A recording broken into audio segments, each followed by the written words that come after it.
1979년 10월 27일 새벽 2시 청와대 집무실 책상 위에는 주인을 잃은 낡은 수첩 하나가 덩그러니 놓여 있었습니다. 그 안에는 대한민국 역사를 통째로 바꿀 수도 있었던 단 한 문장이 적혀 있었죠. 우리는 이미 모든 준비를 마쳤다. 이 짧은 문장 하나 때문에 미국 CIA는 발칵 뒤집혔고 백악관은 공포에 질렸습니다. 이게 무슨 말이냐면 한국이 이미 핵무기 완성 단계에 도달했다는 뜻이었거든요. 지금부터 제가 드리는 이야기는 단순한 음모론이 아닙니다. 해제된 기밀 문서와 당시 현장에 있었던 과학자들의 증언을 토대로 재구성한 한국 핵개발의 잔혹한 진실입니다. 당시 상황은 그야말로 절망적이었습니다. 1970년대 초반 미국 닉슨 대통령은 닉슨 독트린을 발표하며 주한미군 철수를 선언했거든요. 베트남은 공산화되었고 한반도의 안보는 벼랑 끝에 서 있었습니다. 이때 박정희 대통령은 결심합니다. 우리 스스로를 지킬 칼이 필요하다는 거였죠. 그런데 문제가 있었습니다. 한국은 기술도 자본도 없었거든요. 여기서 한국 특유의 밀어붙이기가 시작됩니다. 겉으로는 원자력 발전소 건설을 내세웠지만 속으로는 핵무기를 만들기 위한 895 계획을 가동한 상황이에요. 미국은 바보가 아니었습니다. 한국이 프랑스 SGH사와 재처리 시술 도입 계약을 맺자마자 백악관은 팔짝에 가까운 반응을 보였습니다. 당시 주한 미국 대사 합의부는 청와대로 달려가 협박을 쏟아냈죠.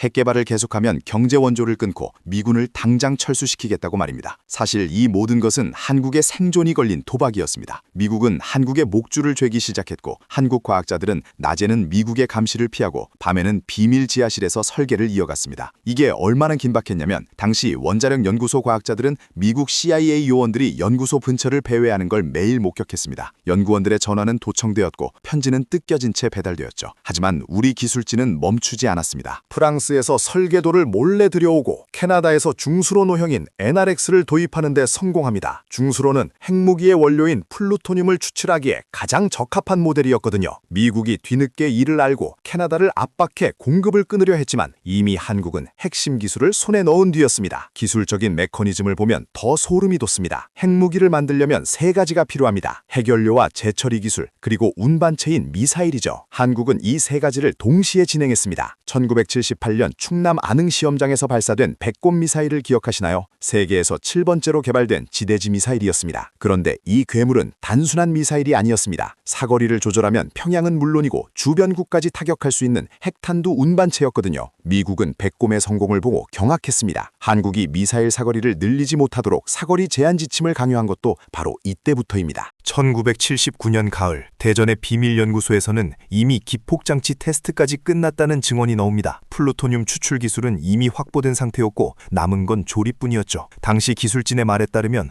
버튼만 누르면 6개월 안에 실전 배치가 가능한 수준이었습니다. 박정희 대통령은 1981년 국군의 날에 핵무기를 공개하겠다는 구체적인 계획까지 세워두고 있었습니다. 하지만 역사는 잔인하게 흘러갔습니다. 10월 26일 궁정동의 총소리와 함께 한국의 핵몽은 산산조각이 났거든요. 박정희 서거 직후 전두환 신군부가 들어서자마자 미국이 가장 먼저 요구한 게 뭔지 아십니까? 바로 핵개발 포기였습니다. 미국은 정권 승인의 대가로 핵 관련 서류와 설비를 전부 파괴하라고 압박했죠. 결국 수만 장의 설계도는 불태워졌고 핵심 연구원들은 뿔뿔이 흩어졌습니다. 어떤 과학자는 연구소 마당에서 타오르는 설계도를 보며 피눈물을 흘렸다고 합니다. 우리 손으로 만든 우리만의 칼이 한순간에 재가 되어버린 상황이에요. 그런데 여기서 반전이 일어납니다. 당시 파기된 줄 알았던 기술력은 어디로 가지 않았거든요. 그때 쌓아올린 중화학공업의 기초와 정밀기계 기술은 현재 대한민국 K방산의 뿌리가 되었습니다. 지금 한국이 마음만 먹으면 1년 안에 핵무기를 만들 수 있다는 평가가 나오는 이유도 바로 이 70년대의 처절한 사투 덕분입니다. 우리는 이미 핵연료 재처리 기술의 이론적 완성도를 끝마쳤고 세계 최고 수준의 미사일 기술을 보유하고 있거든요.